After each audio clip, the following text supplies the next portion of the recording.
সাথে ওই হিন্দুস্তানের দালাল জাতীয় পার্টি সিএম তাদের 14 দলেরও বিচার করতে হবে।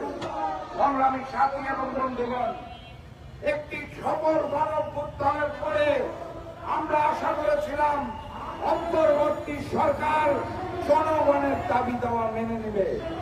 জাতীয় নির্বাচনের পূর্বে আবারও রাজপথে দাঁড়াতে হবে, আবারও আন্দোলন সংগ্রাম করতে হবে, এটা আমাদের আশা আকাঙ্ক্ষায় ছিল না। কিন্তু বাস্তবতা নির্মম, বাস্তবতা দুঃখজনক। যখন দেশের জনগণ, যখন দেশের অধিকাংশ মানুষ ভবিষ্যতে আর স্বৈরাচার চায় না, মনোনয়ন বাণিজ্য চায় না, কালো টাকার ব্যবহার চায় না, পেশি শক্তির ব্যবহার চায় না, জনগণ যখন বলছে পিআর পদ্ধতিতে নির্বাচন করতে হবে, তখন অন্তর্বর্তী সরকার কথা শুনছেন না।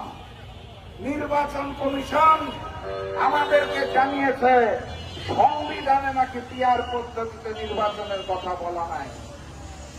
সংবিধানে তো গতানুগতিক পদ্ধতিতেও নির্বাচনের কথা বলা নাই, বলা হয়েছে নির্বাচন করতে হবে। তাহলে সংবিধানে পিআরের কথা আপনারা কেন বলেন? যদি সংবিধানের দোহাই দেন তাহলে কিন্তু অন্তর্বর্তী সরকারও অবৈধ। এই অন্তর্বর্তী সরকারের কথা কোন সংবিধানে বলা নাই। অতএব সংবিধানের দোহাই দিবেন না।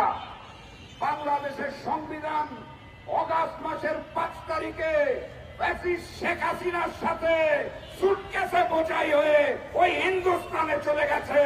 আমরা সংবিধানকে সংস্কার করার কথা বলেছি, নতুন করে সংবিধান লেখার কথা বলেছি। অতএব জনগণের দাবি মেনে আগামী নির্বাচনে পিআর পদ্ধতিতে নির্বাচন করতে হবে।